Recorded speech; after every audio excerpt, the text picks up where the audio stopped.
School की सबसे खूबसूरत लड़की सुपरमार्केट में शॉपलिफ्टिंग कर रही होती है और मैं पूरा सीन अपने फोन में रिकॉर्ड कर लेता हूँ। जैसे ही उसे पता चलता है वो तुरंत भागने की कोशिश करती है। मैं आगे बढ़कर उसका बैकपैक पकड़ लेता हूँ। अरे सेरेना, तुम अरेस्ट में हो। उसकी आंखों में शॉक और डर साफ दिख रहा होता है और मैं उसे खींचकर स्टोर के पीछे वाले स्टोरेज रूम में ले जाता हूँ जहाँ कोई देख नहीं सकता। सेरेना अपना बैकपैक सीने से कसकर पकड़ लेती है और कोने में सिमट जाती है। छोटी दुनिया है सेरेना, ये स्टोर मेरे डैड का है। तुम नहीं चाहती कि तुम्हारे टीचर्स और क्लासमेट्स को ये सब पता चले, है ना? तो बैग खाली करो या मैं खुद करूँ। सेरेना ऊपर देखती है। उसकी आंखों में हल्की आंसू की चमक है, लेकिन वो रोती नहीं, वो कुछ बोलती भी नहीं। वो बस अपना बैग खोलती है और उसमें से 3 ब्रेड के लोफ निकालती है। मैं अंदर ही अंदर एक लंबी सांस लेता हूँ। तुम भी ना कितनी सिरी हो, जो तुमने चुराया है वो इस स्टोर की सबसे सस्ती ब्रेड है। अगर चोरी करनी ही है तो कम से कम कुछ वैल्यू वाला तो चुराओ। एक ड्रमस्टिक उठा लेती, सॉसेज ले लेती, कुछ भी। मैंने सिर्फ 3 पीस ब्रेड लिए हैं और कुछ नहीं, मेरे बैग में और कुछ भी नहीं है। वो सच बोल रही है, वाकई में उसके बैग में कुछ और नहीं है। सिक्योरिटी फुटेज में भी वही दिख रहा है कि उसने सिर्फ वो 3 ही उठाए थे। लेकिन मैं अभी सेरेना को जाने नहीं दे सकता, क्योंकि मेरी पिछली लाइफ में इसी दिन मैंने उसे शेल्फ से चोरी करते हुए देखा था। वो मेरी क्लासमेट थी, तो उसे शर्मिंदगी से बचाने के लिए मैंने ऐसा दिखाया जैसे मैंने कुछ देखा ही नहीं। लेकिन अगले दिन क्लास में मुझे खबर मिली कि सेरेना की कार एक्सीडेंट में मौत हो गई। ये एक्सीडेंट स्टोर से निकलने के थोड़ी देर बाद ही हुआ था। मुझे सही टाइम नहीं पता, लेकिन मैंने मन बना लिया है, आज रात मैं उसे किसी भी हालत में जाने नहीं दूंगा। बस वो आज का दिन जिंदा निकाल ले, फिर चाहे स्टोर रूम में सो जाए, मुझे फर्क नहीं पड़ता। ये सोचकर मैं उसका बैग लेता हूँ, ऐसा दिखाते हुए कि मुझे उस पर भरोसा नहीं है, और सारी चीजें टेबल पर उलट देता हूँ। टेक्स्ट बुक्स, पेन, एक पुराना पेंसिल केस और एक सफेद चीज। सेरेना का चेहरा तुरंत लाल हो जाता है। वो झट से आगे बढ़ती है, उसे वापस छीन लेती है, जल्दी से बैग में डालती है और बैग खींचने लगती है। तभी बैग का स्ट्रैप टूट जाता है। वो ऊपर देखती है और मुझे घूरती है। उसकी आंखें लाल हो चुकी है। बस इतना ही है, सिर्फ 3 पीस ब्रेड। मैं टूटा हुआ बैग वापस पकड़ता हूँ और टेबल पर फेंक देता हूँ। तुम्हें लगता है मैं इतना आसान हूँ? बेवकूफ बनाने के लिए तुम फुल बैकपैक लेकर अंदर आई थी और सिर्फ 3 सस्ती ब्रेड उठाई। तुम्हारी स्लीव भी भरी हुई लग रही है और क्या छुपा रही हो? सेरेना तुरंत सिर झुका लेती है और पीछे हट जाती है। कुछ नहीं, अपनी जिप खुद नीचे करो, मुझे करने पर मजबूर मत करो, वरना कल पूरा स्कूल जान जाएगा कि सेरेना, जो हर क्लास में टॉप करती है, वो शॉपलिफ्टिंग करते पकड़ी गई। ये सुनकर सेरेना घबरा जाती है। उसकी आंखों से आंसू गिरने लगते हैं। कुछ मत बोलो, मैं जो कहोगे वो करूंगी। वो धीरे धीरे जिप नीचे खींचती है। अंदर मुझे एक टी शर्ट दिखती है जिसका कॉलर फीका और कई बार धुलने से सिकुड़ा हुआ है। अब दिख गया, मैं कुछ नहीं छुपा रही, मैं अभी भी उसे देख रहा हूँ। अब हम पहले से ज्यादा करीब खड़े हैं। मेरी नजरों के नीचे सेरेना के गालों पर हल्की सी लाली आ जाती है। वो तुरंत नजरें हटा लेती है। सिर्फ तुम कह रही हो इसलिए ये कुछ नहीं हो जाता, ये मैं तय करूंगा। सेरेना अपना चेहरा घुमा लेती है शर्म और गुस्से के साथ। मैं झूठ नहीं बोल रही हूँ, सिर्फ 3 पीस ब्रेड थे, मैंने वो वापस कर दिया है। क्या अब मैं जा सकती हूँ? इस पॉइंट पर सच में मेरे पास उसे रोकने का कोई रीजन नहीं बचता। ये देखकर कि मैं कुछ नहीं बोल रहा, वो दरवाजे की तरफ बढ़ती है। रुको, सेरेना मुड़कर देखती है, थोड़ी सतर्क। क्या तुम्हें भूख लगी है? ये सुनकर सेरेना नीचे देखती है। वो कुछ नहीं बोलती। पहले खा लो फिर जा सकती हो। मैं ब्रेड का पैकेट खोल देता हूँ। अब ये खुल चुका है, इसे बेच नहीं सकते, लो खा लो। कुछ सेकंड गुजरते हैं। सेरेना धीरे धीरे ब्रेड अपने होठों तक लाती है और एक छोटा सा बाइट लेती है, फिर एक और एक और। वो तेजी से खाने लगती है। ये देखकर मैं हल्की सी संतुष्ट स्माइल देता हूँ, लेकिन अचानक उसकी आंखों में आंसू भर जाते हैं। वो रो रही है। जब से मैंने उसे पकड़ा था और पूरी चेकिंग के दौरान उसने एक भी आंसू नहीं बहाया था, लेकिन जैसे ही ब्रेड उसके मुंह में जाती है वो खुद को रोक नहीं पाती। मैं चुपचाप उसे देखता हूँ और एक और ब्रेड उसके हाथ में दे देता हूँ। मुझे नहीं पता उसके घर में क्या चल रहा है। एक टॉप स्टूडेंट को सुपरमार्केट से ब्रेड चुरानी पड़ रही है। खाने के बाद सेरेना जल्दी से एक कागज पर कुछ लिखती है और सीरियस एक्सप्रेशन के साथ मुझे दे देती है। उस पर लिखा होता है अगस्त 30, 2023। सेरेना पर लियोन के 3 ब्रेड उधार है। मैं उस नोट को खाली नजरों से देखता रह जाता हूँ। उसकी हैंडराइटिंग देखते ही मुझे अचानक सब समझ आता है। जब मैं क्लास स्पोर्ट्स रिप्रेजेंटेटिव के लिए खड़ा हुआ था तब क्लास में 52 स्टूडेंट्स थे और मुझे वोट देने वाली सिर्फ एक ही थी, सेरेना, क्लोए नहीं। मैं हमेशा यही सोचता रहा कि वो वोट क्लोए ने दिया था। मैंने एक बार उसे खास तौर पर पूछा भी था, लेकिन क्लोए ने ना हाँ बोला ना, उसने बस उसे एक पहेली की तरह छोड़ दिया। सेरेना, तुम्हें लगता है एक उधार का नोट लिखने से सब खत्म हो जाएगा, तो फिर तुम क्या चाहते हो? मैंने तुम्हारा बैग तोड़ दिया, मैं उसे रिप्लेस कर दूंगी। तुम्हें जरूरत नहीं है, इसे रिपेयर किया जा सकता है। मैं तय करता हूँ कि मुझे किसी का एहसान लेना पसंद नहीं है। ये सोचकर मैं सेरेना को बैकपैक वाले सेक्शन में ले जाता हूँ। सेरेना की नजर तुरंत एक पिंक बैकपैक पर जाकर टिक जाती है और जिस तरह वो उसे देखती है उससे सब साफ हो जाता है। मुझे भी वो पिंक बैग कुछ जाना पहचाना सा लगता है। फिर अचानक मुझे समझ आता है कि मेरा अपना बैकपैक भी बिल्कुल वही स्टाइल है, बस ब्लू कलर में। मैं उसे हुक से उतार लेता हूँ। ये वाला तुम्हारा है, मुझे नहीं चाहिए। मेरा बैग तो पहले से ही टूटा हुआ था। बिल्कुल, तुम मना कर सकती हो अगर तुम चाहती हो कि आज जो हुआ वो पूरे स्कूल को पता चल जाए। सेरेना के पास कोई ऑप्शन नहीं बचता। वो चुपचाप बैग ले लेती है, लेकिन तुरंत IOU नोट निकालती है और उसमें एक नई लाइन जोड़ देती है। सेरेना पर लियोन का एक पिंक बैकपैक उधार है। जब तुम वैसे भी हिसाब रख रही हो तो यहाँ एक सेकंड और रुको। मैं एक पिंक पेंसिल केस उठाकर उसके हाथों में रख देता हूँ। मुझे ये नहीं चाहिए। अगर तुम नहीं चाहती कि आज जो हुआ वो सामने आए तो ले लो, मेरे पास ये सब वापस देने के पैसे नहीं है। मैं तुमसे मांग भी नहीं रहा, या फिर कोई और तरीका सोच लो मुझे चुकाने का। सेरेना हल्का सा सिर टेढ़ा करती है। उसका एक्सप्रेशन कंफ्यूज और थोड़ा सतर्क है। मुझे मुस्कुराते देख वो तुरंत नजरें हटा लेती है। वो धीरे से बुदबुदाती है, कोई और तरीका। मैं स्टोर में आगे चलता रहता हूँ और सेरेना मेरे साथ चल रही होती है, लेकिन जैसे ही हम एक खास वाले आयल में पहुंचते हैं सेरेना शर्म से मुड़ जाती है और जाने की कोशिश करती है। यही रुक जाओ, अगर तुम नहीं चाहती कि आज की बात स्कूल में फैले तो याद रखो मैं एक ट्रबल मेकर हूँ और ट्रबल मेकर की कोई लिमिट नहीं होती। मुझे ये नहीं चाहिए, सच में नहीं चाहिए, ले लो, ये मैं तुम पर उधार हूँ। ये हमेशा काउंट करता है। आखिरकार सेरेना मान जाती है। ठीक है, अब तुम जा सकती हो। घर जाते वक्त ट्रैफिक का ध्यान रखना, सही सलामत घर पहुंचना। कल स्कूल वैसे ही आना जैसे रोज आती हो। जब तक तुम ठीक से बिहेव करोगी मैं ऐसे दिखाऊंगा जैसे आज कुछ हुआ ही नहीं। समझ गई? सेरेना को समझ नहीं आता कि मैं ये सब क्यों बोल रहा हूँ, लेकिन वो ये जरूर समझ जाती है कि इसमें कोई बुरा इरादा नहीं है। तभी क्लोए अपने 2 फ्रेंड्स के साथ अंदर आती है। अरे एक सेकंड यही रुकना, मैं सेरेना से कहता हूँ। वाह लियोन, देखो तो सही, अब तुम सेरेना से बात करने लगे हो। बताओ तुम्हें कौन ज्यादा खूबसूरत लगती है, वो या मैं? मैं उसे खाली नजरों से देखता हूँ। क्लोए, क्या तुम्हारे क्लासमेट का फैमिली सच में सुपरमार्केट का मालिक है? ये तो बहुत बड़ा है। जाओ आराम से देखो और जो पसंद आए ले लो, पैसे देने की जरूरत नहीं है। क्लोए की बात सुनते ही वो दोनों लड़कियां बिल्कुल नहीं रुकती। वो शेल्फ से चीजें उठाने लगती है। थोड़ी देर में वो खुशी खुशी ढेर सारे चिप्स और स्नैक्स लेकर वापस आती है। वो सारी चीजें काउंटर पर रख देती है। कुल 500 युआन होंगे। क्लोए ने कहा था कि पैसे नहीं देने हैं। क्या मतलब लियोन, क्या तुम यहाँ शॉपिंग करने नहीं आए? ये तो बस थोड़े से स्नैक्स हैं, इतना भी ज्यादा नहीं है ना? ज्यादा नहीं है तो तुम इसे पे कर सकती हो, है ना? सेरेना ये सब देखकर हैरान हो रही होती है। उसे लग रहा है कि आज मैं कुछ अलग हूँ। क्लोए एकदम से चुप हो जाती है। फिर उसके दिमाग में एक ख्याल आता है, क्या ये इसलिए है क्योंकि तुमने मुझे कल मॉल में में ब्रैड के साथ देखा था। लियोन, वो तो बस इत्तेफाक था कि मैं उसे टकरा दी। तुम इतने पेटी क्यों हो रहे हो? इसका अभी से क्या लेना देना है? जो लिया है उसका पैसा देना, क्या ये बेसिक नहीं है? सेरेना, तुम्हें नहीं लगता? सेरेना अपना चेहरा घुमा लेती है। उसे लगता है कि इसने बोलना उसका काम नहीं है। छोड़ो क्लोए, हमें इतनी भूख भी नहीं थी। लियोन, तुम्हें इसका पछतावा होगा। ये कहकर क्लोए अपनी फ्रेंड्स के साथ जाने लगती है। यहीं रुक जाओ, जो भी लिया है उसे वापस वहीं रखो जहां से उठाया था, वरना तुम्हें याद दिलाना पड़ेगा कि मैं क्या कर सकता हूं। उसकी दोनों फ्रेंड्स स्कूल में मेरी खराब रेपुटेशन के बारे में काफी सुन चुकी है, इसलिए वो तुरंत सारी चीजें वापस रखने लगती है। जैसे ही सब वापस रख दिया जाता है, वो जल्दी से क्लोए के पास आ जाती है। क्लोए, चलो यहाँ से चलते हैं। लियोन, मैं आज के लिए तुम्हें कभी माफ नहीं करूंगी। सेरेना मेरे पास खड़ी होकर ही पूरा सीन देख रही होती है। उसे सब समझने में थोड़ा टाइम लगता है। पिछले साल जब मैं क्लास स्पोर्ट्स रिप्रेजेंटेटिव के लिए खड़ा हुआ था, थैंक यू मुझे वोट देने के लिए सेरेना, उसका एक्सप्रेशन अचानक बदल जाता है। वो पूरी तरह से चौंक जाती है। कुछ सेकंड बाद उसका चेहरा लाल हो जाता है और वो लगभग दौड़ते हुए बाहर निकल जाती है। धीरे चलो, ठीक से चलो, रोड पर मत दौड़ो वरना मैं कल स्कूल में तुम्हारी शिकायत कर दूंगा। सेरेना कंफ्यूजन में पीछे मुड़कर दिखती है, लेकिन फिर भी वो अपनी स्पीड धीमी कर देती है। अगली सुबह मैं सीधे क्लासरूम के दरवाजे की तरफ भागता हूँ और जैसे ही मैं सेरेना को उसकी सीट पर सुरक्षित बैठा हुआ देखता हूँ, बिना किसी चोट के मुझे इतनी राहत मिलती है कि मैं कुछ बोल ही नहीं पाता। सेरेना मुझे घूरते हुए देख लेती है। उसके गाल हल्के पिंक हो जाते हैं। वो अपना चेहरा घुमा लेती है। लियोन, तुम खुद को क्या समझते हो? स्कूल के पहले दिन ही लेट आ रहे हो? जाओ अपनी सीट पर बैठो, मैं बाद में तुमसे निपटूंगी। जी मिश। सेरेना, अगर पीछे बैठने में तुम्हें देखने में दिक्कत हो रही है तो बस बता देना, मैं तुम्हें आगे बैठा दूंगी। नहीं, मैं इसका विरोध करता हूँ। तुम विरोध करते हो? लियोन, तुम खुद को क्या समझते हो? सीट्स ग्रेड्स के हिसाब से तय होती है। सेरेना सिर्फ पिछले सेमेस्टर की फाइनल एग्जाम इसलिए मिस कर गई थी क्योंकि उसके फैमिली में इमरजेंसी थी। क्या तुम्हें सच में लगा कि तुम जैसा इंसान जो नीचे से दूसरा रैंक लाता है वो कभी उसके पास बैठ पाएगा? मैं तुम्हें वार्निंग दे रही हूँ, क्लास के दौरान उसे डिस्टर्ब मत करना। अगर मैंने तुम्हें पकड़ा तो पूरे स्कूल के सामने स्टेज पर खड़ा कर दूंगी। कोई जरूरत नहीं मिश, मैं मंथली एग्जाम में अपनी सीट वापस ले लूं। ठीक है, ठीक है। सेरेना, हिम्मत मत हारना। अगर लियोन तुम्हें कोई परेशानी दे तो सीधे मुझे बताना। परेशानी? क्या चीज परेशानी में काउंट होती है? मैं आगे बढ़कर सेरेना के हाथ पर हल्का सा टोक देता हूँ। क्या ये काउंट करता है? उसके गाल तुरंत लाल हो जाते हैं। वो झट से अपना चेहरा दूसरी तरफ घुमा लेती है। मैं एक बैग निकालता हूँ जिसमें गर्म स्टीम्ड पोर्क बंस है और उसे सेरेना को दे देता हूँ। ब्रेक में इन्हें खा लेना, पेट भर लेना। मैं मुझे नहीं चाहिए। ना बोलने की हिम्मत है तुम्हारी। क्या तुम चाहती हो कि मैं? मेरी आधी धमकी सुनकर सेरेना चुपचाप बंस ले लेती है और अपनी खूबसूरत आंखों से मुझे एक अजीब सा लुक देती है जिसमें थोड़ा गुस्सा और थोड़ा हार मानने वाला फील होता है। बस ऐसे ही, जैसा कहा है वैसा करो। समय बीतता है, आखिरकार बेल बजती है। अरे सेरेना, वो बंस खाओ, मुझे भूख नहीं है। तुम मुझे बताओ, क्या तुमने ब्रेकफास्ट किया था? मैं ब्रेकफास्ट नहीं करती। अभी खाओ, मुझे टेस्ट मत करो। सेरेना मेरी तरफ देखती है, फिर मन मारकर एक बन अपने होठों तक ले जाती है और छोटा सा बाइट लेती है। जैसे ही उसे अंदर की फीलिंग मिलती है, उसकी आंखें चमक उठती है और पूरा बन कुछ ही सेकंड में खत्म हो जाता है। मैं उसे चुपचाप देखता हूँ, अंदर ही अंदर खुश होता हूँ। दूसरा खत्म करने के बाद बैग में अभी 2 और बचे होते हैं। सेरेना उनकी तरफ देखती है, थोड़ा रुकती है, फिर चुपचाप उन्हें रख लेती है। मैं अब फुल हो गई हूँ, बाकी मैं लंच में खा लूंगी। मैंने कहा था इन्हें अभी खाओ, बहाने बनाना बंद करो। सेरेना मुझे घूरती है। एक पल के लिए लगता है कि वो सच में मुझे जवाब देगी। अभी भी घूरते हुए ऐसे ही करती रही तो मैं उसका एक्सप्रेशन अचानक नरम पड़ जाता है, जैसे थोड़ा बेबस हो, और वो चुपचाप तीसरा बन खाने लगती है। उसी वक्त क्लोए क्लासरूम में अंदर आती है। आज मौसम अच्छा है, ट्रैक पर वॉक के लिए परफेक्ट है ना लियोन? लियोन, बाहर आओ, मुझे तुमसे बात करनी है। क्लोए मुड़कर चल देती है। उसे पूरा भरोसा होता है कि मैं उसके पीछे आऊंगा, लेकिन जब वो पीछे कोई नहीं होता, मैं अपनी सीट पर ही बैठा रहता हूँ। लियोन, बस बहुत हो गया, अब तुम हद पार कर रहे हो। मैंने क्या किया? अगर कुछ कहना है तो यही बोलो। मैं कहीं नहीं जा रहा, चलो मेरे साथ कैफेटेरिया में लंच करो। सॉरी, मैं पढ़ाई कर रहा हूँ। मैं हिलता तक नहीं। क्लोए मुझसे बात मनाने में फेल हो जाती है। वो हार मान देती है और अपने रोज के लंच ग्रुप के साथ चली जाती है। दोपहर तक क्लासरूम में सिर्फ मैं और सेरेना बचते हैं। मैं खुद देखना चाहता हूँ सेरेना हमेशा इतनी देर से कैफेटेरिया क्यों जाती है। वो असल में खाती क्या है या बिल्कुल नहीं खाती। सेरेना चुपचाप अपनी डेस्क पर बैठकर सुबह के असाइनमेंट्स कर रही होती है, जैसे उसे पता ही नहीं कि क्लास में अब सिर्फ हम दोनों ही बचे हैं। इंतजार करते करते मुझे नींद आ जाती है। सेरेना मुड़कर देखती है और पाती है कि मैं गहरी नींद में हूँ। मेरे मुंह के कोने से लार टपक रही होती है। वो मुझे थोड़ी खाली सी नजरों से देखती है। असल में उसके पास एक सीक्रेट है जो किसी को नहीं पता। वो मुझे मिडिल स्कूल से जानती है। उसकी यादों में मेरे साथ बिताए हुए कई पल भरे पड़े हैं, लेकिन वो ये भी अच्छी तरह जानती है कि मुझे इनमें से कुछ भी याद नहीं है। शायद मैंने उसे कभी नोटिस भी नहीं किया, लेकिन उसे फर्क नहीं पड़ता। उसे सब याद है। कुछ देर चुपचाप बैठने के बाद वो क्लासरूम से बाहर चली जाती है। ये उसका रोज का लंच टाइम है। जब तक वो कैफेटेरिया पहुंचती है तब तक बाकी सब लोग खाके जा चुके होते हैं। कैफेटेरिया लगभग खाली होता है। अरे फिर तुम आ गई, कितनी बार कहा है अगली बार थोड़ा जल्दी आया करो। हर बार जब तुम इस टाइम पर आती हो तब तक सारे डिश खत्म हो चुके होते हैं, बस सूप बचता है। कोई बात नहीं, सादा चावल ठीक है। देखो तुम्हें समझ नहीं आता, ये पूरी ग्रेड में टॉप करती है। लेट आने का मतलब है कि ये पढ़ाई कर रही थी। इसे देखो कितनी खूबसूरत है और ऊपर से इतनी ब्रिलियंट भी। अगर मेरा बेटा आधा भी ऐसा होता तो मैं खुश हो जाता। चलो मैं तुम्हें थोड़ा एक्स्ट्रा चावल दे देता हूँ और ऊपर से थोड़ा मीट का सूप डाल देता हूँ। बस 50 सेंट दे देना, थैंक यू। अपना मील कार्ड स्वाइप करने के बाद सेरेना बैलेंस देखती है, 5 युआन और 20 सेंट। उसके लिए 50 सेंट भी देना मुश्किल है। उधर क्लासरूम में मैं अचानक जाग जाता हूँ। मैं करीब आधे घंटे से सो रहा था। अब तो कैफेटेरिया में कुछ बचा ही नहीं होगा, फिर भी मैं भागकर वहां पहुंचता हूँ। बेटा इस टाइम पर तो बस सादा चावल ही बचा है। चावल ठीक है। वैसे क्या मुझसे पहले यहाँ कोई लड़की आई थी? वो सुंदर है और उसके लंबे बाल हैं। हाँ मैं उसे जानता हूँ। वो हमेशा लेट तक पढ़ाई करती है। हर बार जब वो आती है तब बस सादा चावल ही बचा होता है। मैं अपने लिए 2 युआन स्वाइप करता हूँ। मुझे थोड़ा हैरानी होती है, ये तो काफी सस्ता है। उस दोपहर पीई क्लास में मैं अपने क्लासमेट्स के साथ बास्केटबॉल खेल रहा होता हूँ। पीई के हर फ्री पीरियड में सेरेना उसी जगह बैठती है, अपनी टेक्स्ट बुक लेकर, और चुपके से मुझे बास्केटबॉल खेलते हुए देखती रहती है। हर लड़का जो बास्केटबॉल खेलता है उसका सपना होता है डंक करना। जब मैं एकदम क्लीन स्लैम डंक मारता हूँ, सेरेना मुझे अपनी हैरान कर देने वाली खूबसूरत आंखों से देखती है। बाकी लड़कों का भी ऐसा हाल होता है, जैसे उनके मुंह खुले के खुले रह गए। मुझे खुद भी थोड़ा हैरानी होती है। कल से जब से मैं रिबॉर्न हुआ हूँ मैंने नोटिस किया है कि मैं पहले से ज्यादा स्ट्रांग हो गया। ये डंक तो बिना कोशिश के ही हो गया। क्या ये सेकंड चांस के साथ आया कोई बोनस है? मैं सेरेना की तरफ देखता हूँ। अचानक हमारी आंखें मिल जाती है। वो तुरंत अपनी टेक्स्ट बुक उठा लेती है और उसे अपना चेहरा छुपा लेती है, जैसे याद करके कुछ पढ़ रही हो। लियोन, वो बहुत कूल था। मैं क्लोए को एक सीधा सा खाली लुक देता हूँ और नजरें हटा लेता हूँ। ब्रैड, जो क्लास प्रेसिडेंट है, क्लोए की तारीफ सुन लेता है और मुझे जलन भरी नजर से देखता है। कोर्ट पर मुझे कोई नहीं हरा सकता। लियोन 1-on-1 खेलना है। जब ब्रैड अभी भी बोल ही रहा होता है तभी मेरी नजर कोने से कुछ पकड़ती है। सेरेना जमीन पर गिरी हुई है। उसके चेहरे पर दर्द साफ दिख रहा है और उसका एक हाथ उसके दाएं एंकल को पकड़ रहा है। मैं पास खड़ी एक लड़की की तरफ मुड़ता हूँ। क्या हुआ? मुझे लगा मैंने देखा कि एक लड़की ने सेरेना को पीछे से धक्का दिया और वो गिर गई। वो लड़की कैसी दिखती थी? कौन सी क्लास में थी? मैंने ठीक से नहीं देखा। मैं सेरेना के पास जाता हूँ। चढ़ जाओ, मैं तुम्हें नर्स के ऑफिस ले जा रहा हूँ। सेरेना धीरे धीरे उठती है और मुझे देखती है, क्या देख रही हो? चढ़ो। मैं उसे अपनी पीठ पर उठा लेता हूँ और नर्स के ऑफिस की तरफ चल पड़ता हूँ। उसके चेहरे पर धीरे से एक स्माइल आ जाती है जो बसंत की धूप जैसी गर्म और हल्की है। तुम्हें किसने धक्का दिया? तुमने देखा? मैंने नहीं देखा। कोई आइडिया है कौन हो सकता है? नहीं, तुम डर रही हो कि मैं उसके पीछे जाऊंगा, है ना? आह नहीं, ऐसा नहीं है। ठीक है, तुम जीत गई, मैं मान गया। हम जल्दी ही नर्स के ऑफिस पहुंच जाते हैं। मैं उसे अभी भी अपनी पीठ पर लेकर अंदर घूमता हूँ, लेकिन वहां कोई नर्स नहीं दिखती। मैं सेरेना को बेड पर बैठा देता हूँ। तुम क्या कर रहे हो? ये चेक कर रहा हूँ कि ये मोच है या डिसलोकेशन। तुम्हें सच में ये सब करना आता है? ऑफ कोर्स, अपने गांव में मैं बुजुर्गों की हड्डियां भी सेट किया करता था। लगता है कुछ सीरियस नहीं है, बस हल्की मोच है, सूजन भी बहुत कम है। थोड़ा मेडिकेटेड ऑयल लगा लो, ठीक हो जाओगी। मैं उसका दायां पैर उठाकर अपने घुटने पर रखता हूँ, ऑयल लगाने के लिए तैयार होता हूँ, लेकिन अगले ही सेकंड सेरेना अपना पैर पीछे खींच लेती है। मैं खुद कर लूंगी। वो दूसरी तरफ मुड़ जाती है और खुद ही लगा लेती है। जब वो खत्म करती है, वो नर्स के ऑफिस से बाहर चली जाती है। मैं उसके पीछे जाता हूँ, कुछ समझाने की कोशिश करता हूँ। वो मुझे इग्नोर करती है, सिर नीचे की आगे चलती रहती है। अब तक स्कूल खत्म हो चुका है। सेरेना कहती है कि वो क्लासरूम में जाकर पढ़ाई करेगी। मैं उसे जाने देता हूँ और खुद स्कूल गेट की तरफ बढ़ जाता हूँ, लेकिन जैसे ही मैं अपनी बाइक के साथ गेट पर पहुंचता हूँ, मैं सेरेना के एंकल के बारे में सोचता ही रह जाता हूँ। वो रहती कहाँ है? क्या दूर है? क्या वो पूरे रास्ते लंगड़ाते हुए जाएगी? शायद मुझे उसे छोड़ देना चाहिए। उधर दूसरी तरफ क्लासरूम खाली है और सेरेना पढ़ाई नहीं कर रही। वो सामने प्लेटफॉर्म पर खड़ी है, लंगड़ाते हुए चल रही है, हाथ में डस्टर है और अपने पंजों पर खड़े होकर ब्लैक बोर्ड पर लिखी हर आखिरी लाइन मिटा रही है। मैं बोर्ड के कोने में ड्यूटी रोस्टर देखता हूँ, उसमें लिखा होता है ब्लैक बोर्ड और प्लेटफॉर्म लियोन। तभी सेरेना मुझे दरवाजे पर खड़ा देख लेती है। वो ऐसे चौंक जाती है जैसे कोई गलत काम करते हुए पकड़ी गई हो और जल्दी से पीछे हट जाती है। तुम्हारा एंकल चोटिल है, मैं तुम्हें घर छोड़ देता हूँ, मुझे तुम्हारी जरूरत नहीं है। तो तुम रहती कहाँ हो? क्या दूर है? ज्यादा दूर नहीं है। मैं उसे ऐसे देखता हूँ जैसे मुझे उस पर पूरा भरोसा नहीं है। सेरेना सफाई खत्म करती है और जल्दी से मेरे पास से निकल जाती है। मैं अपनी बाइक उसके साथ साथ लेकर स्कूल गेट तक चलता हूँ। आओ, मैं तुम्हें छोड़ देता हूँ। सच में ठीक है, अगर मेरे डैड ने किसी अनजान लड़के को मुझे छोड़ते हुए देख लिया तो वो ठीक है, फिर सेफली घर पहुंच जाना। सेरेना के चेहरे पर एक दुर्लभ मुस्कान आ जाती है। कल मिलते हैं। मैं तब तक उसे देखता रहता हूँ जब तक मुझे यकीन नहीं हो जाता कि वो ठीक से चल रही है। तभी मैं रिलैक्स करता हूँ। घर पहुंचकर मैं अपने डैड से टकराता हूँ जो बाहर जाने ही वाले होते हैं। डैड, आप कहाँ जा रहे हो? मिसेस व्हाइट के पोते का अभी जन्म हुआ है, वो घर चली गई है। स्टोर में स्टाफ की कमी हो गई है। डैड, अगर आपको किसी की जरूरत है तो मैं एक क्लासमेट को जानता हूँ जो अप्लाई कर सकती है। क्या वो ठीक रहेगा? हाँ, उसे कभी भी इंटरव्यू के लिए ले आओ। अब मुझे मत रोको, मुझे स्टोर पहुंचना है। मॉम, मैं आ गया। मेरी छोटी बहन कहाँ है? तुम्हारे आने से पहले ही हम उसे डांट रहे थे। क्या हुआ? वो नंबर 65 मिडिल स्कूल के बाहर वाले उस सिंपल आदमी के साथ बहुत टाइम बिता रही है। मेरी छोटी बहन गुस्से में बाहर आती है। अंकल स्ट्रैप्स बुरे इंसान नहीं है। फिर वो गुस्से में अपने कमरे में वापस चली जाती है। मेरी बहन को उसे अंकल स्ट्रैप्स कहते सुनकर मुझे अचानक एक पुरानी याद आती है। मैं भी नंबर 65 मिडिल स्कूल में पढ़ता था और अंकल स्ट्रैप्स तब भी गेट के बाहर बैठते थे जब मैं वहां स्टूडेंट था। बाकी बच्चे अंकल स्ट्रैप्स को चिढ़ाना पसंद करते थे। हर बार जब मैं वहां होता था मैं उन्हें डांट कर रोक देता था। मुझे एक और लड़की भी याद आती है जो उसी स्कूल की थी और वही करती थी, मेरे साथ खड़ी होकर अंकल स्ट्रैप्स के लिए खड़ी हो जाती थी। मुझे उसका नाम कभी पता नहीं चला। मुझे बस इतना याद है कि उसके बाल लंबे और बिखरे हुए थे और उसका चेहरा लगभग पूरी तरह उनसे छुपा रहता था। लेकिन जब भी अंकल स्ट्रैप्स उसे देखते थे वो हमेशा मुस्कुराते थे। मॉम, मुझे लगता है कि आपको छोटी बहन को डांटने से पहले पूरी बात सुननी चाहिए। मैं आपको एक सीक्रेट बताता हूँ। जब मैं मिडिल स्कूल में था तब मेरी भी अंकल स्ट्रैप्स से काफी अच्छी बनती थी। सच में? बिल्कुल, वो बहुत दयालु है। उन्होंने कभी किसी को नुकसान नहीं पहुंचाया, लेकिन बहुत सारे बच्चे उन्हें बुली करते थे, इसलिए मैं कई बार उनके लिए खड़ा हुआ। देखा, अंकल स्ट्रैप्स अच्छे इंसान है। और आज लंच के समय मैंने एक बहुत खूबसूरत लड़की को उन्हें खाना खिलाते हुए देखा, उनके लिए खड़ी होते हुए। मुझे तुम पर गर्व है इसके लिए। लेकिन अगर कभी तुम्हें कुछ ऐसा मिले जिसे तुम खुद हैंडल नहीं कर पाओ तो तुरंत मुझे बताना, मैं वहां आ जाऊंगा। समझ गई? समझ गई। अगले दिन पहला पीरियड बायोलॉजी का होता है। इस पॉइंट पर लेक्चर सुनना मेरे किसी काम का नहीं है। मेरी बेस इतनी कमजोर है कि समझना ऐसा लग रहा है जैसे कोई विदेशी भाषा सुन रहा हूं। इसलिए थोड़ी ही देर में मैं सो जाता हूं। सेरेना मेरी तरफ देखती है, फिर चुपचाप बचे हुए 2 बंस अपने प्लास्टिक लंच बॉक्स में रख लेती है जो वो घर से लाई थी। मैं नोटिस करता हूं, बस कुछ कहता नहीं। करीब 10 मिनट बाद मैं जाग जाता हूं। सेरेना मुझे हिलते हुए देखती है और तुरंत मेरी तरफ मुड़ जाती है। उसका एक्सप्रेशन अजीब सा फॉर्मल और घबराया हुआ है। मैंने तुम्हारे 2 बंस बिना पूछे खा लिए, तो क्या तुम मुझे रिपोर्ट क्यों कर रही हो? सेरेना सिर झुका लेती है, पूरी तरह शर्मिंदा दिख रही है। फिर वो तुरंत वापस घूम जाती है। उसका चेहरा लाल हो चुका है। मैंने कभी किसी को झूठ बोलते हुए इतना क्यूट नहीं दिखा। नॉर्मल हार्ट रेट 60 से 90 बीट्स प्रति मिनट होता है। वैसे क्या किसी को पता है कि लाई डिटेक्टर कैसे काम करता है? पल्स रेट उसके मेजर इंडिकेटर्स में से एक है। अब अपने सीटमेट के साथ ट्राई करो, एक दूसरे की पल्स चेक करो। ये सुनते ही मैं तुरंत अलर्ट हो जाता हूँ। सेरेना पूरी तरह सतर्क हो जाती है। उसकी नजरें मुझ पर टिक जाती है। तुम मुझे ऐसे क्यों देख रही हो? क्या मैं तुम्हें डराता हूँ? अपना हाथ दो, मैं तुम्हारी पल्स चेक करता हूँ। नहीं, क्यों नहीं? क्या तुम कुछ छुपा रही हो? बस नहीं, ठीक है, तो मैं तुम्हारी हार्ट बीट सुनूंगा। हम दोनों थोड़ी देर बहस करते हैं और आखिर में कुछ भी चेक नहीं करते। मॉर्निंग क्लासेस खत्म हो जाती है, लंच टाइम जल्दी आ जाता है। क्लोए फिर से मेरे पास आती है। लियोन, आज तुम मेरे साथ लंच करोगे, है ना? नहीं, मैं पढ़ाई कर रहा हूँ। ये अच्छा स्टूडेंट बनने का ड्रामा बंद करो। तुम्हारे जैसे मार्क्स के साथ पढ़ने लायक है भी क्या? तुम बस मुझे चिढ़ाने के लिए ऐसा कर रहे हो, है ना? अगर तुम्हें अपनी भलाई पता है तो यहाँ से चली जाओ। मुझे तुम्हें जाने के लिए मजबूर मत करना। मेरी बात सुनकर क्लोए रोने जैसी हो जाती है। उसकी फ्रेंड जल्दी से आती है और उसे वहां से ले जाती है। चलो, इसे बात करने का क्या फायदा जब क्लासरूम खाली हो जाता है। फिर से सिर्फ मैं और सेरेना रह जाते हैं। एक वक्त पर सेरेना मेरी तरफ देखती है और पाती है कि मैं सच में पढ़ाई कर रहा। मेरे अंदर आया ये बदलाव देखकर वो हल्की सी मुस्कुराती है, लेकिन अगले ही पल जब मैं उसकी तरफ देखता हूँ वो तुरंत नजरें हटा लेती है। समय धीरे धीरे गुजरता है। जब सेरेना का रोज वाला लंच टाइम आता है वो उठकर कैफेटेरिया की तरफ जाती है और मैं भी उठ जाता हूँ। मैं आलस से स्ट्रेच करता हूँ। वाह, आज तो अच्छी पढ़ाई हो गई। लगता है अब तक कैफेटेरिया में कुछ भी नहीं बचा होगा। सेरेना मुझे इग्नोर करती है और चुपचाप चली जाती है। मैं उसके पीछे आराम से चलता हूँ। कैफेटेरिया काउंटर पर आंटी सेरेना से सादा चावल के लिए 50 सेंट लेती है। मेरे लिए वो 2 युआन लेती है, जिससे मैं सच में कंफ्यूज हो जाता हूँ। मैं सेरेना के पास जाता हूँ जहाँ वो बैठी होती है और उसके बगल में बैठ जाता हूँ। फिर मैं अपना बैग खोलता हूँ और सुपरमार्केट से लाए हुए स्नैक्स टेबल पर फैला देता हूँ। हाँ, मुझे पता था कुछ नहीं बचेगा, इसलिए मैं तैयार होकर आया हूँ। मैं ड्रमस्टिक, ब्रेस्ड एग और सॉसेस खोलकर अपनी ट्रे में रखता हूँ। ये अजीब है, आज मुझे ज्यादा भूख नहीं लग रही। शायद मैं ये चीजें हाल में ज्यादा खा रहा हूँ। मैं सेरेना की तरफ देखता हूँ, उसकी ट्रे अपनी तरफ खींचता हूँ और अपनी भरी हुई ट्रे उसके सामने रख देता हूँ। आज हम स्वैप करते हैं। सेरेना मुझे हैरानी से देखती है। उसका मुंह खुलता है जैसे वो कुछ बोलने वाली हो, लेकिन मैं उसे बोलने से पहले ही उंगली से इशारा करता हूँ। और तुम्हें पता है क्या होगा? सेरेना मुझे काफी देर तक देखती रहती है। फिर वो वो अपना मुंह बंद कर लेती है और कुछ नहीं बोलती। वैसे मेरे फैमिली सुपरमार्केट में शाम की शिफ्ट के लिए एक कैशियर चाहिए। इसे तुम्हारा ऑफिशियल जॉब ऑफर समझो, तुम हायर हो। अगर तुमने जरा सा भी शिकायत या मना करने की कोशिश की तो तुम्हें पता है मैं क्या कर सकता हूँ। समझ रही हो ना? कोई शिकायत नहीं, मैं ये काम करूंगी। अच्छा है, मैं उसे संतुष्ट नजर से देखता हूँ। सेरेना जो अंदर ही अंदर खुश है, सिर झुका लेती है और चुपचाप खाना खाती रहती है। फिर वो अपना लंच बॉक्स निकालती है। मुझे अंदर के बंस दिख न जाए इसलिए वो उसे टेबल के नीचे अपनी गोद में रखती है। फिर वो बचा हुआ चावल, ड्रमस्टिक, ब्रेज्ड एग और सॉसेज ट्रे से निकालकर लंच बॉक्स में रख लेती है। तुम क्या कर रही हो? अपने डैड के लिए ले जा रही हो? मुझे लगता है मैंने अभी कुछ ऐसा सुना है जिसे मैं ठीक से समझ ही नहीं पा रहा हूँ। रुको, मतलब तुम अभी स्कूल छोड़कर ये सब अपने डैड को देने जा रही हो? मुझे समझ नहीं आ रहा। सच कहूं तो मुझे काफी समय से सेरेना के डैड से प्रॉब्लम है। एक ऐसा आदमी जो अपनी ही बेटी को सुपरमार्केट से ब्रेड चुराने देता है और ऊपर से उससे उम्मीद करता है कि वो स्कूल कैफेटेरिया से खाना लाके उसे खिलाए। ये आखिर कैसी सिचुएशन है? सॉरी, तुम किस बात के लिए सॉरी बोल रही हो? मैं फुल हो गई हूँ। खाने के लिए थैंक यू, मैं सच में बोल रही हूँ। रुको, मैं ये नहीं कह रहा कि तुम ये उसे नहीं दे सकती। बस पहले ड्रमस्टिक खुद खा लो, ठीक है? बाकी उसे दे देना। मैं सच में और नहीं खा सकती। ठीक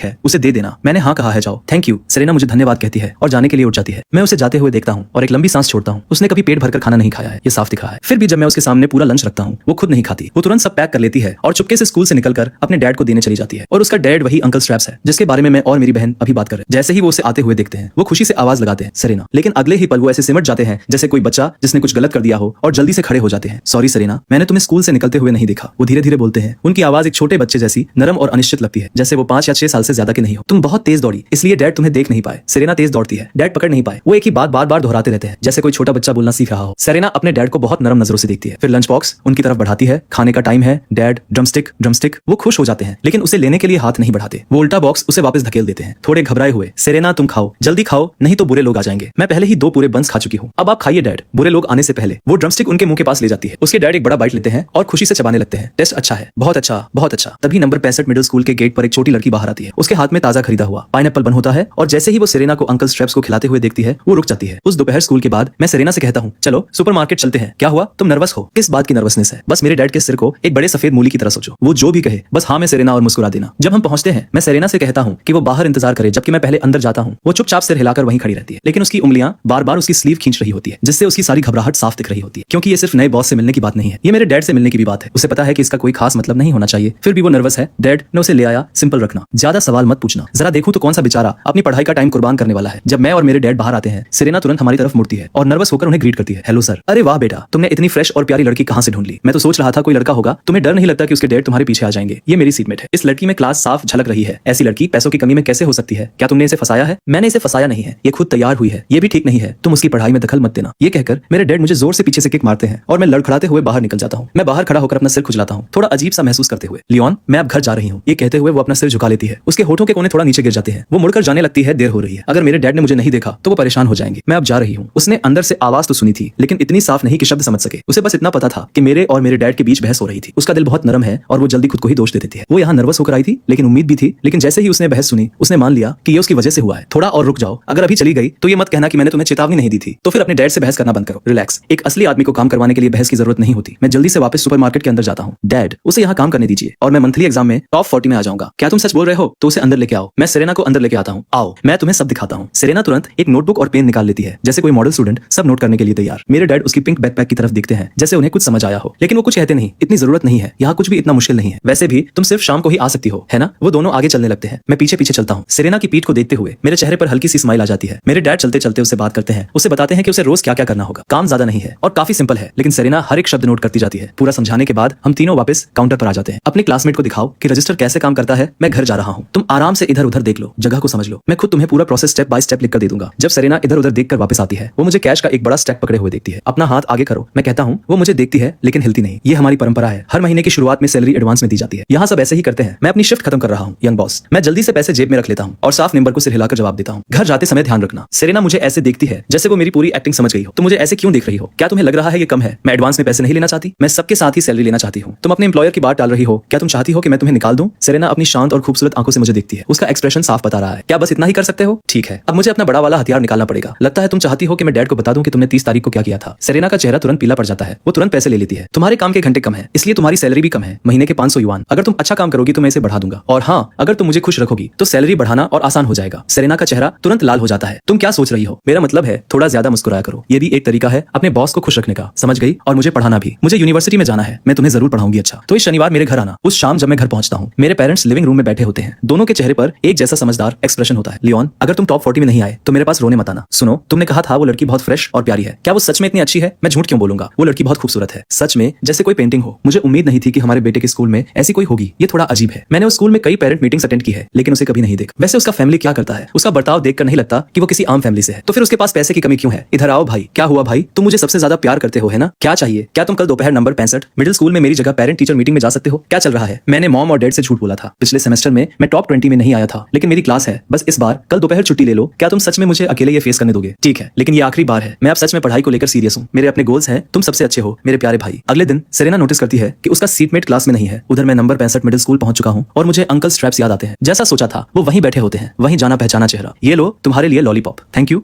लियोना। अंकल स्ट्रैप्स हमेशा मेरा नाम जानते थे। अब जब मैं बड़ा हो गया हूँ मुझे हैरानी होती है कि वो अभी भी मुझे पहचान लेते हैं। हाँ मैं ही हूँ। अंकल आप इतने सालों से यहीं बैठे हो, आप किसका इंतजार कर रहे हो? मैं अपनी बेटी का इंतजार कर रहा हूँ कि वो स्कूल से बाहर आए। वो अपनी बेटी का इंतजार कर रहे हैं, लेकिन वो हमेशा भूल जाते हैं कि वो किसी दूसरे स्कूल में ट्रांसफर हो चुकी है। क्या आप उन्हें जानते हैं सर? बिल्कुल जानता हूँ। उस फैमिली ने बहुत मुश्किलें देखी है। उन्हें देखकर ये मत समझना कि वो हमेशा से ऐसे ही थे। पिछली सदी के 90 के दशक में वो एक सक्सेसफुल बिजनेसमैन थे, बहुत अमीर। अंकल स्ट्रैप्स उस समय बड़े बॉस थे। तो फिर ऐसा क्या हुआ कि हालत यहाँ तक पहुंच गई? क्या आपको पूरी कहानी पता है? वो एक बड़ी कंपनी चलाते थे। उनके नीचे सैकड़ों एम्प्लॉइज काम करते थे। उनकी पत्नी एक बैले डांसर थी, बिल्कुल किसी सेलिब्रिटी जैसी दिखती थी। दोनों साथ में एकदम परफेक्ट जोड़ी लगते थे, देखने में ही शानदार। लेकिन फिर सब बिखर गया। किसी ने उन्हें फंसा दिया, उनकी कंपनी बंद हो गई। उन्होंने सब कुछ खो दिया, घर बेच दिया, गाड़ी बेच दिया। पूरा परिवार एक पुराने किराए के घर में रहने लगा। और यहीं पर सब खत्म नहीं हुआ। उनके एक बेटा और एक बेटी थे। गरीबी के बावजूद 4 लोगों का परिवार जैसे तैसे चल रहा था। लेकिन फिर एक दिन उनकी पत्नी डांस क्लास के दौरान अचानक गिर पड़ी। टेस्ट की रिपोर्ट आई, वो ल्यूकेमिया था। ये खबर उस फैमिली पर ऐसे गिरी जैसे आसमान टूट पड़ा हो। उनके पास इलाज के लिए पैसे नहीं थे, तो उसकी पत्नी 1 साल तक किसी तरह टिकी रही और फिर वो चली गई। इतनी खूबसूरत औरत थी। वो बूढ़ा आदमी लंबी सांस लेता है। फिर वो आगे बताता है कि पत्नी के मरने के बाद वो जैसे तैसे चलता रहा। बस वो और उसके 2 बच्चे। कुछ साल बाद किस्मत ने फिर कोई रहम नहीं किया। उसका बेटा हाई स्कूल एंट्रेंस एग्जाम से बस कुछ दिन पहले कार से टकरा गया। लड़के को लगा वो ठीक है। ड्राइवर ने उसे 500 युआन दिए और वो लंगड़ाते हुए घर चला गया और उसी रात उसकी मौत हो गई। एक कहावत है, रस्सी हमेशा सबसे कमजोर जगह से टूटती है। बदकिस्मती हमेशा उन्हीं लोगों को पकड़ती है जो उसे झेलने की हालत में नहीं होते। एक के बाद एक झटके लगते गए और वो सह नहीं पाया। उसका दिमाग टूट गया। उसने जितना सहा है उतना किसी को नहीं सहना चाहिए। लेकिन उसके पास अभी भी एक बेटी है। सबसे दुखद कहानी उसकी बेटी की है। जब फैमिली बर्बाद हुई तब वो सिर्फ 3 साल की थी। जब वो इतनी बड़ी हुई कि समझ सके कि अच्छे दिन खत्म हो चुके हैं, तब उसके भाई की मौत हो गई और उसके थोड़े ही समय बाद उसके पिता का दिमाग भी चला गया। एक छोटी सी लड़की जो स्कूल भी जाती है और साथ ही अपने पिता का ख्याल भी रखती है और वो अपने डैड का बहुत अच्छे से ध्यान रखती है। वो बच्ची सच में कमाल की है। क्या आप मजाक कर रहे हैं? एक ही फैमिली के साथ इतना सब कैसे हो सकता है? तुम्हें लगता है मैं मजाक कर रहा हूँ? इसका मतलब है कि तुमने अब तक बहुत आरामदायक जिंदगी जी है। पेरेंट टीचर मीटिंग काफी लंबी चलती है। जब तक मैं खत्म करता हूँ तब तक इवनिंग स्टडी हॉल शुरू हो चुका होता है। जब मैं क्लासरूम पहुंचता हूँ सेरेना ऑफिस से बाहर निकल रही होती है। तुम ऑफिस में क्यों थी? अचानक ये टकराव सेरेना को घबरा देता है और वो शर्म से सिर झुका लेती है। मैं अपनी छोटी बहन के लिए पेरेंट टीचर मीटिंग में गया था। तुम ऑफिस में क्या कर रही थी? कुछ नहीं, कुछ खास नहीं। इवनिंग स्टडी हॉल में मैं सिर्फ थ्योरी पढ़ता हूँ। अभी के लिए मैं होमवर्क करने का प्लान नहीं बना रहा, सिर्फ इंग्लिश को छोड़कर। इंग्लिश में मुझे पूरा कॉन्फिडेंस है, उसमें मैं सबको पीछे छोड़ सकता हूँ। मैं किताब रखता हूँ, वॉशरूम जाने के लिए बाहर जाता हूँ और वापस आकर देखता हूँ कि सेरेना गायब है। मैं सामने बैठे स्टूडेंट से पूछता हूँ, सेरेना कहाँ गई? पता नहीं, वो अपना बैग लेकर चली गई। मिस्टर डेविस ने भी उसे नहीं रोका। मैं ऊपर देखता हूँ और मिस्टर डेविस को फ्रंट में खड़ा पाता हूँ। वो मुझे शांत और गहरी नजर से देख रहे होते हैं। जब स्टडी हॉल खत्म होता है मैं तुरंत बैग उठाता हूँ और सीधे सुपरमार्केट की तरफ निकल जाता हूँ। तुम दोनों एक ही टाइम पर छुट्टी नहीं लेते। वो तो पहले ही यहाँ आ गई थी, काफी देर पहले आई थी, तब से लगातार काम कर रही है। वो लड़की बहुत मेहनती है, तुमसे कहीं ज्यादा। मैं मुड़ता हूँ और देखता हूँ कि सेरेना लाल एप्रन पहने हाथ में कूड़े के बैग लिए मेरी तरफ आ रही है। लाल एप्रन स्टोर की यूनिफॉर्म है। मुझे हमेशा लगता था ये बहुत खराब दिखती है, लेकिन उस पर ये अजीब तरह से क्यूट लग रही है। सेरेना मुझे देखती है, एक पल के लिए रुकती है, फिर थोड़ी घबरा कर नजरें हटा लेती है। क्या खाली बोतलें भी फेंक दूं? हाँ, उन्हें बाहर वाले डस्टबिन में डाल दो। सेरेना सिर हिलाती है और चली जाती है। उस पर थोड़ा रहम करो, वो सिर्फ 500 महीना कमा रही है। सुपरमार्केट इतना बड़ा है, तुमने उसे अकेले ही पूरा साफ करने में लगा दिया है। वो खुद से करना चाहती थी, मेरी तरफ से नहीं किया। तुम्हें उसके लिए बुरा लग रहा है। मैं इस बात का जवाब देना भी जरूरी नहीं समझता। मैं सेरेना के पास जाता हूँ जब वो काम कर रही होती है। तुम ऑफिस इसलिए गई थी ना कि मिस्टर डेविस से इजाजत ले सको कि तुम स्टडी हॉल से जल्दी निकल सको, और तुमने मेरा इंतजार किया जब तक मैं चला नहीं गया, फिर चुपके से निकल गई। सेरेना कुछ नहीं कहती है, वो बस सिर झुका लेती है और अपने यूनिफॉर्म के किनारे को उंगलियों से घुमाने लगती है। तुम सोच रही हो ज्यादा घंटे काम करके तुम्हें सैलरी बढ़ जाएगी। साफ साफ सुन लो, ऐसा कभी नहीं होगा। सेरेना ऊपर देखती है, उसकी खूबसूरत आंखों में पूरी सच्चाई होती है। मैं सैलरी बढ़ाने के पीछे नहीं हूँ। स्टडी हॉल 9 बजे खत्म होता है। मैं 10 बजे के बाद काम खत्म करती हूँ। दिन का मुश्किल से 1 घंटा होता है और उसके लिए मुझे महीने के 500 युआन मिल रहे हैं। वो नीचे देखती है, जैसे उसके दिमाग में कुछ आता है, लेकिन फिर भी वो जिद से बोल देती है, 500 युआन ये ज्यादा है। ज्यादा? तुम्हें पता है यहाँ बाकी लोग कितना कमाते हैं? मुझे फर्क नहीं पड़ता वो कितना कमाते हैं। मुझे पता है मुझे जितना मिल रहा है वो मेरे लायक से ज्यादा है। अगर आप मुझे ज्यादा पैसे देते हैं तो मैं ज्यादा काम करूंगी। मेहनत और पैसे बराबर होने चाहिए। तुम भी कमाल हो, इतनी जिद्दी कैसे हो सकती हो? ठीक है छोड़ो, बस ये तुम्हारी पढ़ाई में रुकावट नहीं बनना चाहिए। समझ गई। आखिरकार मुझे पीछे हटते देख सेरेना के चेहरे पर एक खूबसूरत मुस्कान आ जाती है। वो हल्के से सिर हिलाती है, उसकी आंखों में हल्की सी खुशी चमकती है, फिर वो शर्माते हुए हल्की सी तेजी से वहां से चली जाती है। फ्राइडे आ जाता है। जब स्टडी हॉल खत्म होता है, क्लोए क्लासरूम के दरवाजे पर मुझे रोक लेती है। लियोन, कल शनिवार है, ब्रैड ने कुछ लोगों को अपने घर बुलाया है। मैंने पहले ही हाँ बोल दिया है और तुम भी आ रहे हो? नहीं आ सकता, मैं कल पढ़ाई कर रहा हूँ। मैं मुड़ता हूँ और चला जाता हूँ। क्लोए मुझे जाते हुए देखती है और पीछे से चिल्लाती है, पढ़ाई पढ़ाई, आप बस यही बोलते रहते हो। खुद को यही बोलते रहना जब तुम क्लास में सबसे नीचे ही रहोगे। उस रात 10 बजे सेरेना की शिफ्ट खत्म होती है। मैं उसे एक कागज देता हूँ, ये मेरा घर का एड्रेस और यूनिट नंबर है। कल तुम किस टाइम आ सकती हो? शायद दोपहर 1 बजे। ठीक है, मैं घर पर रहूंगा। शनिवार का दिन साफ और धूप वाला होता है। आसमान इतना परफेक्ट नीला होता है कि वास्तविक लगता है। हमने 1 बजे का टाइम तय किया था, इसलिए सेरेना दोपहर होते ही घर से निकलती है। जब वो रेजिडेंशियल कॉम्प्लेक्स के बड़े गेट को देखती है तो रुक जाती है। एक पल के लिए वो हैरान रह जाती है। उसे लगता है जैसे वो गलती से किसी पार्क में आ गई हो। दरवाजे पर नॉक की आवाज सुनकर मैं दरवाजा खोलने जाता हूँ। दरवाजा खुलता है। सेरेना बाहर खड़ी होती है, साफ तौर पर नर्वस। ये पहली बार है जब वो किसी लड़के के घर आई है। वहाँ खड़ी मत रहो, अंदर आओ, चलो मेरे कमरे में चलते हैं। सेरेना मुझे शर्माते हुए दिखती है। मुझे पहले आपके पेरेंट्स को ग्रीट करना चाहिए, फिर हम ट्यूशन शुरू करेंगे। घर पर कोई नहीं है, सिर्फ हम दोनों हैं। ये सुनते ही सेरेना का चेहरा लाल हो जाता है। इसमें मेरी गलती नहीं है। सुबह मेरे पेरेंट्स घर पर थे, तुमने ही दोपहर का टाइम चुना था। मेरे डैड को दोपहर में खाना चाहिए होता है। वो जितनी घबराई हुई है, फिर भी उसे पता है वो यहाँ क्यों आई है। हम दोनों डेस्क पर बैठते हैं, एक ही डेस्क, एक ही कुर्सी के बीच। हम स्कूल से भी ज्यादा करीब बैठे होते हैं। दोपहर ढलते ढलते ट्यूशन खत्म हो जाती है। सेरेना अपना बैग लेकर दरवाजे की तरफ जाती है। रुको, मैं एक बड़ा सा स्नैक्स का बैग निकालता हूँ और उसकी तरफ बढ़ाता हूँ। वो हैरानी से पीछे हट जाती है। मुझे ये नहीं चाहिए, ये तुम्हारी ट्यूशन फीस है। नहीं, मैं इसे नहीं लूंगी। वो मुड़ती है और तेजी से भाग जाती है। मैं सिर हिलाता हूँ। ये लड़की सच में बहुत जिद्दी है। मंडे सुबह मिस्टर डेविस सामने आकर बोलते हैं, आज दो बातें हैं। पहली, स्पोर्ट्स डे में क्लास का साइन कौन ले जाएगा, ये तय हो चुका है। वो सेरेना है। क्लोए तुरंत ऊपर देखती है। सेरेना भी हैरानी से ऊपर देखती है। सिर्फ मैं हाथ उठाता हूँ। मैं इस फैसले को पूरी तरह सपोर्ट करता हूँ। दूसरी बात, स्पोर्ट्स डे के अगले दिन मंथली एग्जाम शुरू होंगे। ये सुनकर मिस्टर डेविस की नजर मुझ पर टिक जाती है। वो ऐसे बोलते हैं जैसे उम्मीद छोड़ भी दी है, लेकिन पूरी तरह नहीं। लियोन, खुद को संभालो। क्लास का एवरेज बढ़ाने की बात छोड़ो। कम से कम अपने डैड को अगली पेरेंट टीचर मीटिंग में शर्मिंदा मत करना। क्या ये कर सकते हो? ये कहकर वो बाहर चले जाते हैं। ये खबर जल्दी फैल जाती है कि स्पोर्ट्स डे में सेरेना क्लास का साइन ले जाएगी। उस दोपहर पी क्लास में सब अपने अपने काम में लगे होते हैं। सेरेना सीढ़ियों पर बैठकर किताब पढ़ रही होती है। मैं बॉल को पैरों के बीच ड्रिबल करते हुए आगे बढ़ रहा होता हूँ, लेकिन अचानक रुक जाता हूँ क्योंकि मैं देखता हूँ कि एक लड़की चुपके से पीछे से सेरेना के पास आ रही है। उसके हाथ उठे हुए हैं और वो उसे धक्का देने ही वाली है। सेरेना अपनी किताब में इतनी खोई हुई है कि उसे कुछ पता ही नहीं चलता। मैं तुरंत अपने हाथ में पकड़ी बास्केटबॉल घुमाकर उस लड़की की तरफ जोर से फेंकता हूँ। सेरेना घबरा कर खड़ी हो जाती है। वो उस लड़की को पहचान लेती है, वही जो पहले भी उसे बुली करती थी। मैं तेज कदमों से वहां पहुंचता हूँ और उस लड़की का हाथ पकड़ लेता हूँ। मैं गुस्से में पूछता हूँ, तुम्हारा नाम क्या है? तुम किस क्लास की हो? इस हंगामे से पूरा मैदान इकट्ठा हो जाता है। कोच वेट साइड से चिल्लाते हैं, लियोन तुम क्या कर रहे हो? मैं उन्हें इग्नोर करता हूँ और भीड़ में खड़ी एक लड़की की तरफ मुड़ता हूँ। तुम इधर आओ। लीना धीरे धीरे आगे आती है। क्या इसी लड़की ने पिछली बार सेरेना को कुर्सी से धक्का दिया था? हाँ, यही थी। इसी ने पिछली बार भी सेरेना को धक्का दिया था। तो सच में तुम ही थी और अब फिर से करने आई हो। तुम्हारा नाम क्या है? तुम किस क्लास में हो? छोटे बालों वाली लड़की कुछ नहीं बोलती, लेकिन उसकी आंखों में मेरे लिए सीधा नफरत दिख रही होती है। लियोन शांत हो जाओ, शांत हो जाओ। ये सीढ़ियां इतनी ऊंची है कि किसी की जान भी जा सकती है। वो सेरेना को धक्का देने वाली थी। ये सीधा अटेम्प्टेड मर्डर है। मैं उस लड़की को पकड़ता हूँ और उसे डायरेक्टर गैरेट के ऑफिस की तरफ घसीटने लगता हूँ। कोच वेट सेरेना के पास जाते हैं और देखते हैं कि वो रो रही है। चिंता मत करो, स्कूल तुम्हारे लिए ये मामला संभालेगा। तुम्हारे क्लासमेट्स लियोन और लीना दोनों गवाही दे सकते हैं। इवनिंग स्टडी हॉल के दौरान स्कूल का ब्रॉडकास्ट अचानक चालू हो जाता है। डायरेक्टर गैरेट की आवाज स्पीकर्स के जरिए हर क्लासरूम में गूंजती है। टिफनी, क्लास 15, ग्रेड 12, बार-बार अपने साथ पढ़ने वाले स्टूडेंट्स को नुकसान पहुंचाने और जरा भी पछतावा न दिखाने के लिए उसके पेरेंट्स को सूचित कर दिया गया है और उसे तुरंत स्कूल से निकाल दिया जाता है। मैं अपनी डेस्क पर बैठा ध्यान से सुनता हूँ। अगर स्कूल का फैसला एक्सपल्शन से कम होता तो मैं बिना सोचे दोबारा डायरेक्टर गैरेट के ऑफिस में होता। मैं सेरेना की तरफ देखता हूँ। वो हमेशा की तरह अपने सवालों में लगी हुई है, पूरी तरह फोकस्ड। मैं उसे डिस्टर्ब नहीं करता। मैं वापस अपनी किताब में लग जाता हूँ। मेरी नजर हटते ही सेरेना थोड़ा रुकती है। उसके होंठ हल्के से खुलते हैं, जैसे वो मुड़कर मुझसे कुछ कहना चाहती हो, लेकिन आखिर में वो खुद को रोक लेती है। अगली शाम मैं सेरेना को स्टोर में इधर उधर काम करते हुए देखता हूँ। वो आज थोड़ी शांत लग रही है। 10 बजे सुपरमार्केट बंद हो जाता है। ठीक है, अब घर जाओ, रास्ते में ध्यान रखना। लेकिन सेरेना हिलती नहीं। वो वहीं खड़ी रहती है, आंखें लाल, मेरी तरफ देखती हुई। लियोन थैंक यू, लेकिन अगली बार इतना जल्दबाजी में कुछ मत करना। मैं नहीं चाहती कि मेरी वजह से तुम्हें सजा मिले। ये कहते हुए वो अपने आंसू रोकने की कोशिश करती है, फिर जल्दी से मुड़कर चली जाती है। उसकी छोटी सी परछाई जल्दी ही रात के अंधेरे में गायब हो जाती है। मैं काफी देर तक वहीं खड़ा रहता हूँ। सेरेना, काश मैं तुम्हें अपनी पिछली जिंदगी में पहले जानता। आज से मैं तुम्हारी हमेशा रक्षा करूंगा। जब मैं घर पहुंचता हूँ, मेरे डैड मुझे उसी पुराने नाराज चेहरे के साथ देखते हैं। तुम और सेरेना एक ही स्कूल में पढ़ते हो, फिर भी तुम दोनों में इतना फर्क कैसे है? वो तुमसे छोटी है, फिर भी मेहनती है, काबिल है और क्लास में टॉप करती है। वो मुझसे छोटी है। आपको कैसे पता? मैंने पिछली बार उसका आईडी देखा था, 19 सितंबर। वो अभी 17 की भी नहीं हुई है। मेरे हिसाब से करीब 11 दिन बाकी है। इतनी अच्छी लड़की के लिए तुम्हें नहीं लगता तुम्हें उसे कुछ गिफ्ट देना चाहिए? एक हफ्ते बाद मॉर्निंग एक्टिविटी ब्रेक के दौरान, उस रात के बाद जब सेरेना ने आंसू भरी आंखों से मुझसे वो बातें कही थी, वो मुझसे दूरी बनाए हुए है। हमारे बीच एक अदृश्य दीवार सी खड़ी हो गई है। मुझे अच्छे से पता है कि वो मुझसे नफरत नहीं करती और ये भी नहीं कि वो एहसान फरामोश है। वो रोई थी क्योंकि उसने मुझे उसके लिए इतनी जल्दबाजी में कदम उठाते देखा और उसे डर था कि मुझे सजा मिल जाएगी। वो ऐसी ही है, हमेशा दूसरों के बारे में सोचती है, कभी खुद के बारे में नहीं। लेकिन अभी मेरे दिमाग में कुछ और चल रहा है। सेरेना का बर्थडे बस कुछ ही दिनों में आने वाला है। मैं उसे क्या गिफ्ट दूं? तभी पास में दो लड़कियों की बात सुनाई देती है। नी हाई सॉक्स के साथ कौन से शूज अच्छे लगते हैं? व्हाइट स्नीकर्स या नॉर्मल वाले? ब्लैक लेदर शूज शायद सबसे अच्छे लगते हैं। ओहो, लेकिन मेरे पास ब्लैक लेदर शूज नहीं है। मैं उनकी बात सुनता हूँ। मुझे पक्का पता है कि सेरेना के पास भी ब्लैक लेदर शूज नहीं है। ठीक है, अब मुझे जवाब मिल गया। पिछली बार जब सेरेना का एंकल मुड़ा था, मुझे उसके शू साइज का अंदाजा हो गया था। उस शाम घर पर मैं अपने डैड को ढूंढता हूँ। डैड, मुझे परसों रात आपकी मदद चाहिए। 19 सितंबर की शाम क्लासरूम की खिड़की के बाहर रात का आसमान तारों से भरा हुआ होता है, शांत और सपनों जैसा। सेरेना आसमान की तरफ देखती। वो सोचती है कि दो फरिश्ते ऊपर से उसे देख रहे हैं और मुस्कुरा रहे हैं। एक उसकी माँ है और दूसरा उसका बड़ा भाई। फिर वो धीरे से सिर झुका लेती है और एक कागज पर लिखती है, हैप्पी बर्थडे। सेरेना वो उन शब्दों को देखती है। उसके होठों पर हल्की सी मुस्कान आती है, लेकिन वो जल्दी ही गायब हो जाती है एक हल्की सी सांस के साथ। फिर वो उन शब्दों पर इतना लिखती है कि वो पूरी तरह काले हो जाते हैं। वो अपने बगल वाली खाली सीट की तरफ देखती है। आज भी मैं इवनिंग स्टडी हॉल में नहीं आया हूँ। स्कूल खत्म होने के बाद सेरेना रात में अकेले घर की तरफ चलती है। ठंडी हवा उसके पास से गुजरती है। वो अपना हाथ उठाकर अपनी आंखों के कोने से आंसू पोंछती है। उसका पिछला बर्थडे हॉस्पिटल में बीता था। तब वो सिर्फ 5 साल की थी। उसकी माँ हॉस्पिटल बेड पर थी, इतनी कमजोर की बैठ भी नहीं सकती थी। उसके डैड एक छोटा सा केक लेकर अंदर आए थे। Happy birthday Serena. वो सीधे काम से आए थे, अभी भी अपनी यूनिफॉर्म में थे और उन्होंने धीरे से केक पर कैंडल्स लगाई थी। एक विश मांगो सेरेना, मैं चाहती हूँ कि माँ जल्दी ठीक हो जाए। उसकी माँ जो कमजोर और थकी हुई थी, एक पल के लिए रुक जाती है, फिर रो पड़ती है। पागल बच्ची, अपनी विश जोर से नहीं बोलते। अगर बोल दोगी तो वो पूरी नहीं होगी। और सच में जो विश उसने बोल दी थी वो पूरी नहीं हुई। आखिर में उसकी माँ चली गई। सेरेना अंधेरे में अकेले चलती रहती है। वो अपने हाथ जोड़ती है और आसमान की तरफ देखती है। चुपचाप एक विश मांगती है जो सिर्फ वही जानती है, क्योंकि उसकी माँ ने उसे यही सिखाया था। विश कभी जोर से नहीं बोलनी चाहिए, नहीं तो वो पूरी नहीं होती। फिर वो सुपरमार्केट पहुंचती है और देखती है कि दरवाजा पूरा खुला हुआ है। हेलो, कोई है यहाँ? उसकी आवाज खाली सुपरमार्केट में गूंजती है। अचानक एक जोर की आवाज के साथ उसके पीछे का दरवाजा बंद हो जाता है। सेरेना का दिल जोर से धड़कने लगता है। जैसे ही डर उसे घेरने लगता है, अंधेरे में एक गर्म सफेद रोशनी फैलती है, शेल्फ के पीछे से उड़ती हुई, जैसे कोई फरिश्ता हो, और उसके साथ एक जानी पहचानी आवाज आती है, हैप्पी बर्थडे सेरेना। मैं धीरे धीरे शेल्फ के पीछे से बाहर आता हूँ। मेरे शरीर पर 2 बड़े फ्लैशलाइट बंधे होते हैं और मेरे हाथों में एक बड़ा 2 लेयर वाला केक होता है। Happy birthday kid, happy birthday Serena. मैं रुकता हूँ और सेरेना की तरफ देखता हूँ, जो पहले से ही रो रही होती है। Serena, happy 17 birthday. मैं उसे देखता हूँ, मेरे चेहरे पर बड़ी सी मुस्कान होती है। सेरेना उस लड़के को देखती है जो उसके सामने खड़ा मुस्कुरा रहा है, और उसके आंसू रुक ही नहीं रहे। इस पल में वो फरिश्ता जिसे वो हमेशा सोचती थी, जैसे सच में सामने आ गया हो, और वो उसके सामने खड़ा है। 17 साल की ये लड़की अपने आप से धीरे से कहती है, सच में दिल में रखी हुई विश पूरी होती है। मेरे डैड सेरेना के सिर पर बर्थडे हैट रख देते हैं। लो हो गया, तुम बहुत प्यारी लग रही हो किड। अब तक सेरेना इतनी रो रही होती है कि उसे ठीक से दिख भी नहीं रहा। अरे शरारती लड़के, देखो तुमने क्या कर दिया। सेरेना को इतना रुला दिया। सेरेना जल्दी से मुड़ती है और सिर हिलाती है, अपने आंसू तेजी से पोंछते हुए, जैसे साबित करना चाहती हो कि वो रो ही नहीं रही थी। मेरे डैड उसकी मासूम हरकत पर हंसते हैं। मैं तो मजाक कर रहा हूँ, मैं उसे डांट नहीं रहा। मुझे तो तुम्हारी चिंता हो रही है कि तुम इतनी खुश दिन पर ऐसे रो रही हो। मेरा दिल थोड़ा भारी हो जाता है। मैंने सोचा नहीं था कि वो इतनी जोर से रोएगी, क्योंकि जितना ज्यादा वो रो रही है उतना ही साफ है कि उसे याद था कि आज उसका बर्थडे है। एक विश मांगो, मैं पहले ही मांग चुकी हूँ, तो अब कैंडल्स बुझाओ। कैंडल्स बुझाने के बाद ही विश पूरी मानी जाती है। सेरेना तुरंत सिर हिलाती है और आगे बढ़कर फूंक मारती है, लेकिन कैंडल्स नहीं बुझती। वो शर्म से मेरी तरफ देखती है। तुम्हें कोई दिक्कत तो नहीं अगर मैं तुम्हारी विश में शामिल हो जाऊं? सेरेना इतनी तेजी से सिर हिलाती है कि जैसे धुंधला हो जाए। फिर हम दोनों साथ में झुकते हैं, गाल फुलाकर, और कैंडल्स बुझा देते हैं। स्टोर की लाइट्स जल जाती है। मैं हल्की सी शर्मीली मुस्कान के साथ सेरेना को देखता हूँ। इस बार वो नजरें नहीं हटाती। उसकी लाल और भीगी हुई आंखें उसके चेहरे पर चमक रही होती है। चलो सब लोग, केक टाइम। तुम बड़े लोग मीठा कम खाना, बस थोड़ा सा ले लो, बाकी हमारी बर्थडे गर्ल अपने फैमिली के लिए घर ले जाएगी। बहुत है, तुम लोग भी खाओ। मैं पहला पीस सेरेना को देता हूँ। लो बर्थडे गर्ल। सेरेना सिर झुकाकर धीरे से एक छोटा सा बाइट लेती है। उसकी आंखों के कोनों में अब भी आंसू चमक रहे होते हैं। किड, आज जल्दी घर चले जाना। थैंक यू बहुत ज्यादा। रात के अंधेरे में मैं सेरेना को चौराहे तक छोड़ने जाता हूँ। बाकी केक अपने हाथ में लेकर इसे अच्छे से पकड़ना, इसे अपने डैड के लिए घर ले जाना। जैसे ही वो इसे लेती है, मैं अपना बैग सामने घुमाता हूँ और अचानक उसके पीछे इशारा करता हूँ। देखो वहाँ क्या है। सेरेना तुरंत पीछे मुड़ती है, लेकिन उसे कुछ नहीं दिखता। वो वापस मुड़ती है कंफ्यूज होकर, और अपने सामने एक जोड़ी ब्लैक लेदर शूज और एक पिंक हेयर क्लिप देखती है। Tada birthday gift. वो जम जाती है और उसकी आंखें तुरंत लाल हो जाती है। मेरी मुस्कान नरम पड़ जाती है। मैं आगे बढ़कर उसके आंसू पोंछ देता हूँ। अरे अरे, फिर से रो रही हो। मैं सच में तुम्हारे साथ क्या करूँ? तुम आंसुओं से बनी हो क्या? मुझे ये नहीं पता कि सेरेना लगभग कभी रोती ही नहीं है। उसके सारे सालों से रुके हुए आंसू जैसे पिछले आधे महीने में निकल आए हैं, इस लड़के की वजह से, जो बिना किसी चेतावनी के उसकी जिंदगी में आ गया। मैं शूज और हेयर क्लिप उसकी तरफ बढ़ाता हूँ। लो बर्थडे गर्ल, अगर तुम्हें अजीब लग रहा है तो जब मेरा बर्थडे आए मुझे कुछ दे देना, हम बराबर हो जाएंगे। सेरेना मजबूती से सिर हिलाती है। वो घर जाने के लिए मुड़ती है, फिर अचानक वापस मुड़ती है, जैसे उसे कुछ याद आया हो। लियोन, क्या